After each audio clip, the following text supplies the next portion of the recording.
Tout parent veut avoir un enfant normal et en bonne santé. Ainsi, l'annonce d'une malformation, que ce soit avant ou après la naissance, est toujours un moment difficile.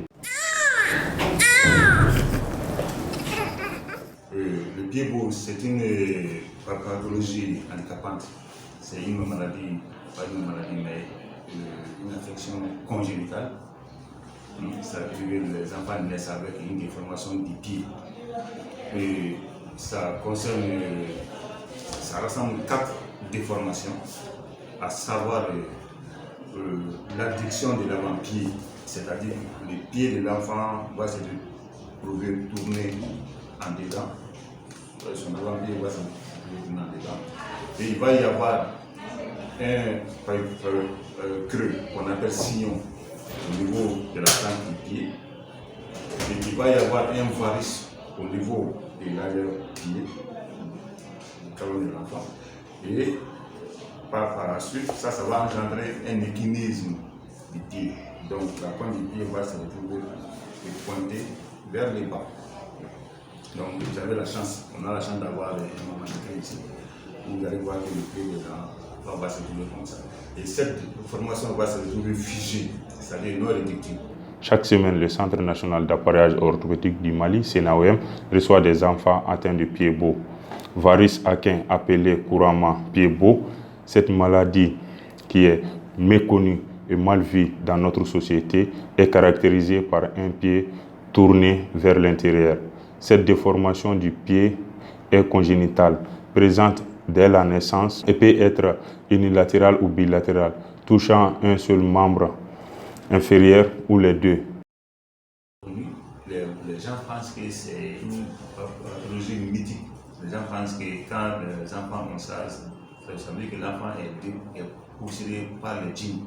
Donc ce qu'il faut que les familles, les ménages qui auront la chance d'avoir ça, et ils vont tout faire pour cacher leur enfant. Donc ce qui fait qu'on ne voit pas, et on le voit généralement à l'âge adulte. Parce que tout simplement les gens sont marginalisés, ces enfants sont marginalisés, et les enfants et les parents ont honte de leur exposer. Ça c'est chez nous ici. Donc ce qui fait que le pied beau existe, mais généralement on le voit à des âges avancés, contrairement à chez les blancs où ça existe. Mais depuis la grossesse en anténatale s'est diagnostiquée, et les médecins et les frères dans les centres pour la prise en charge. Et les enfants, chez eux, les enfants ont la chance d'être pris en charge précocement. Si dans les statistiques, c'est une naissance de 100 000 enfants. Donc, ce qui fait qu'à chaque 100 000 naissances, on a la chance d'avoir un cas de pied. La déformation se traduit par des malformations osseuses, de mauvaises positions des os les uns par rapport aux autres. Tu peux la demander. Quand on fait les premiers jours, avant même le plâtrage, on prend un grand temps pour les sensibiliser, les informer de tout ça. Comment prendre les plâtres à la maison, comment prendre l'enfant, comment changer les couches. Par rapport au taux, il n'y a pas un taux précis parce que nous sommes en train de chercher à ce que les enfants qui n'ont pas accès aux soins, qui sont ailleurs, puissent accéder toujours au pied. Parce que nous voyons que les enfants qui ne viennent que vers nous, peut-être il y a d'autres enfants qui sont dans la nature, mais on se fixe des objectifs chaque année de pouvoir les atteindre. Donc la première année en 2018, nous avons fixé comme objectif d'avoir au moins 125 enfants pour le Sénat et puis le centre Sundiata. Donc sur les 125, nous avons pu trouver, nous avons fait un dépassement d'objectif en trouvant plus de 130 enfants qui est répartis entre le Sénat et le centre Sundiata, qu'on appelle le CCR pour la commune 3 également. Donc pour la deuxième année, notre objectif c'était 150. Donc au vu des égards des événements, par exemple avec l'avènement de Covid-19 et autres, nous n'avons pas pu atteindre les objectifs, mais on a quand même atteint jusqu'à 140 enfants répartis entre les 3 régions qui étaient, à cela on a ajouté la région de Sikasso. Donc les 140 enfants étaient répartis entre Sikasso, au sein de l'hôpital régional, et le Sénawem et puis le centre Sundiata. Donc la 3e année, on avait comme objectif 200 enfants également. Donc là aussi, sur les 200 enfants, nous avons pu avoir au moins 170 enfants. Ces 170 enfants étaient répartis entre Bamako, qui est le centre national d'appareillage orthopédique, le centre Sundiata, l'hôpital régional de Sikasso, et à cela s'est ajouté le centre de Ségou qui est au sein de l'hôpital Nianakwa Fomba de Ségou. Donc cette année, notre objectif c'est 250. Sinon, au total des choses jusqu'à nos jours, on a au moins 430 enfants qui sont déjà enregistrés. La prise en charge des PIEBO, c'est un processus. Il y a la phase passive et la phase active. La phase passive, c'est nous qui faisons ça, à savoir, on met les plaques. Après, ça fait une petite intervention chirurgicale qui se fait sur l'anesthésie locale. Et après, survient la phase active. C'est là où les parents sont impliqués. Les 2 phases citées, la phase passive et la phase active, les parents ont leur rôle à jouer. Ils doivent s'occuper des enfants et les consignes données par les médecins. Donc, tous ces pays, nous demandons de décider les enfants de mettre ces attelles au pied des enfants. C'est là où nous ne serons pas là avec eux. Donc, d'être assidus, de nous aider à aider ces enfants. Voilà, on peut dire qu'on a 2 partenaires. Le partenaire financier, ça c'est Mirafit, ça c'est une ONG américaine.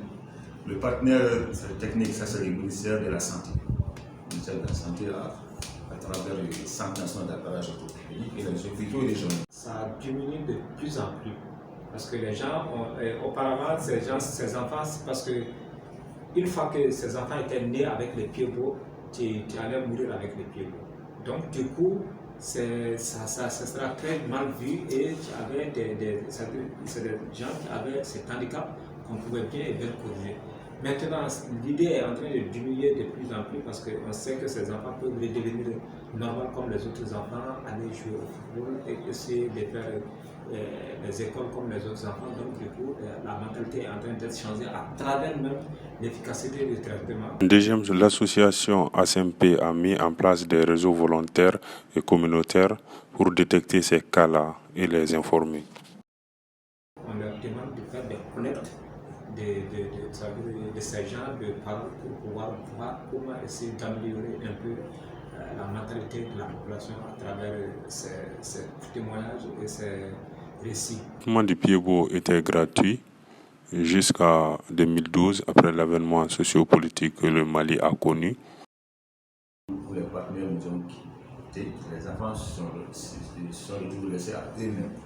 Donc nous qui sommes des jeunes acteurs à cette prise en charge, on a mis en place une association qui s'appelle ASMP. Ce sont des enfants souffrant du PIEBO. Et on a tissé les relations, on a tissé le avec une ONG américaine, Mirafit, qui nous finance, qui nous assiste financièrement. Donc on a mis en place quelque chose pour faire face à ça. Et ça, c'est axé sur 4 volets. Non seulement nous assurons la subvention des enfants nécessités, on les assiste en payant des plâtres, on forme d'autres volets aussi dans cette prise en charge, que ce soit dans les régions, que ce soit dans la police. On fait les détections, on fait les centres de sensibilisation dans les CSPOM, au niveau des CSPOM, pour qu'ils puissent détecter et livrer les cas de PIEBO. Et on suit les enfants, on suit des 0 jusqu'à 5 ans d'âge. Ce que je dis à la population malienne, c'est que ce n'est pas une fatalité parce qu'il y a un traitement efficace qui peut être fait à travers ça. Et ils n'ont qu'à profiter au maximum pendant que nos partenaires nous soutiennent. Parce que qui dit partenaire technique et financier ou projet, c'est voué un jour à l'arrêt ou bien peut-être qu'on va passer d'une phase à une autre. Donc pendant cette phase où le soutien est vraiment énorme, que la population puisse profiter et qu'ils sachent que ce n'est pas lié ni à la maman, ni au papa, ni un djinn, mais c'est la chance de l'enfant et que quand on a la chance d'avoir, bon ce n'est pas une chance mais en fait c'est un fait qui lui sera attribué, donc il faut qu'on lui traite quand même parce que le traitement est bon. À l'encontre du peuple malien, c'est d'abord aux autorités, donc au ministère de l'Éducation nationale. Ça, c'est la méthode que nous appliquons ici, c'est d'institutionnaliser ça en quelque sorte, de mettre ça d'enseigner ça à l'école de médecine, dans les instituts, pour que tout agent de santé puisse avoir la capacité de faire face à ça. Au ministère de la Santé et de l'Éducation sociale, de voir le structure de prise en charge, de les équiper, c'est parrainer les enfants qui n'ont pas assez de moyens. Bon, à la population aussi d'être vraiment déjà avec les enfants qui naissent avec ça, de les dénoncer, pas les dénoncer, mais nous référer ces cas. Bon, il est du niveau de la wala ya ase awu yara so ase won jere bi ai wa dra ko abe fura ire ne che to no so le bi ka je mala wala so le ka fura ga ai wala ta ya cha na kuma me le ka fi ne ko de bi fu ni che ya bara ma ya. Moi, c'est Boubacar Konaré.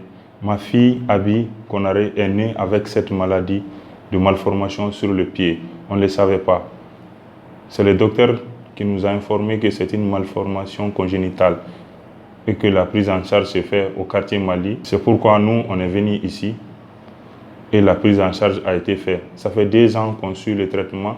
Maintenant, la petite Abi est guérie et marche correctement comme les autres enfants et peut courir et jouer. Vraiment, nous, on remercie les médecins et l'association. On est très très contents pour la bonne santé de la petite Abi.